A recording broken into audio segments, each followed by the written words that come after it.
The release of this video was delayed in light of the unspeakable tragedy that happened in Korea not long ago, and I certainly hope that posting this doesn't come across as insensitive. My thoughts remain with the victims and the friends and families of everyone involved, but I also want to use the appreciation of K-pop as an outlet for spreading positivity in this tough time. Stay safe out there. Hello and welcome to a series called What I Listened To, a recap of the best music I heard in the past month, which includes new releases but also some older songs that I may have discovered for the first time, starting with October. Now October definitely wasn't the best month for K-pop in 2022, with plenty of terrible songs coming out, ranging from bad to nude. But rest assured, I'll only be covering the good stuff, of which there's quite a bit, so let's get started. Park Ji-hoon's Nitro. It's a pleasure to see the former 101 member take on a full-fledged synthwave track, one that exudes a sort of futuristic, cyberpunk aesthetic. That stuff is right up my alley. However, the song seems to get a bit complacent with its established vibe and refuses to elevate to a more explosive arrangement. Nevertheless, Ji-hoon is quite the skilled performer with a unique voice, giving the material the boost it needs. Ri. Is that how you say his name? Oh no, it's Rie. Definitely the gayest song that I've heard all year. Well, I guess it's only gay because of the MV, but there's literally a reference to Call Me By Your Name in the chorus, so, you know, it is the group's gimmick after all. But that's besides the point, because is a quality anthemic pop track, fervently delivered, and only one of solo project is the gift that keeps on giving. Seulgi's Los Angeles, in my opinion the strongest track on a pretty well made EP. Seulgi sounds fantastic as always. The sultry vocal tone combined with the initially subdued production offers a lot of texture and creates a palpable atmosphere. The intensity slowly heightens during the pre-chorus, which builds to, of course, the beat drop.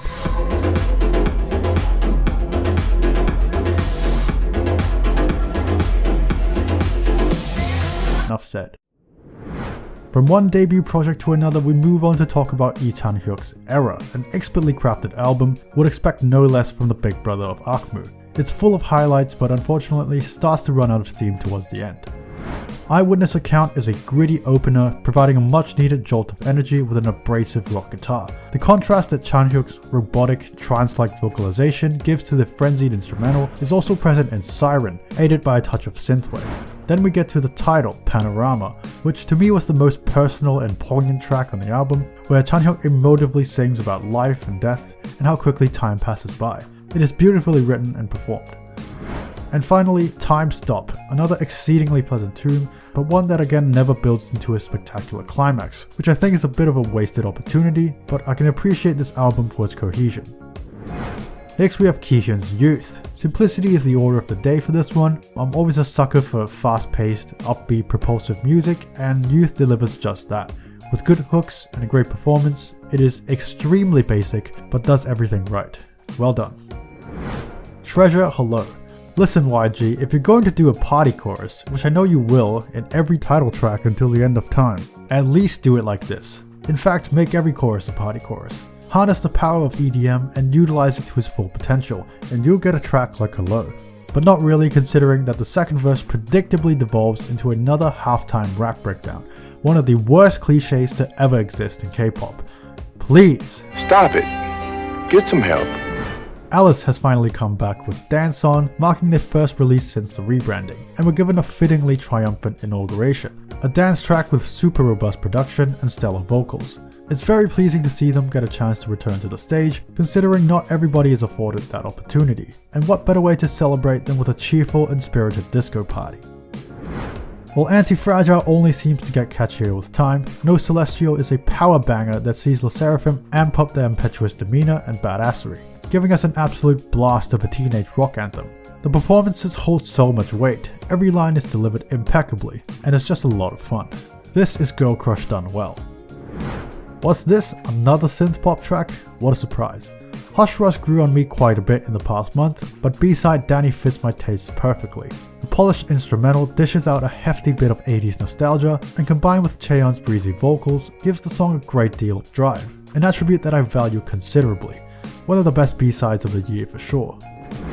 Kicking off our trip down memory lane is Fiesta's You're Pitiful from 2015, where the group opted for a more mature and elegant sound, something that is becoming increasingly sparse nowadays. But I absolutely love the vocal arrangement on this one. The The girls sound amazing, in the chorus especially, and it's a song that I'm very glad to have discovered.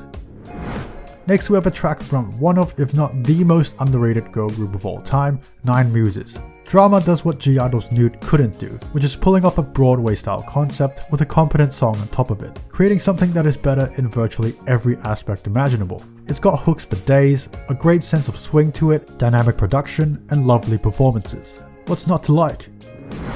Black Tinkerbell is a song by Chocolat, a group that disbanded with no more than 5 releases under their belt, which makes this their last title track.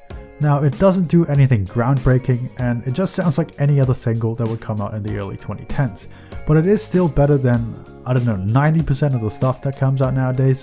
Really speaks volumes about the quality of the music back then.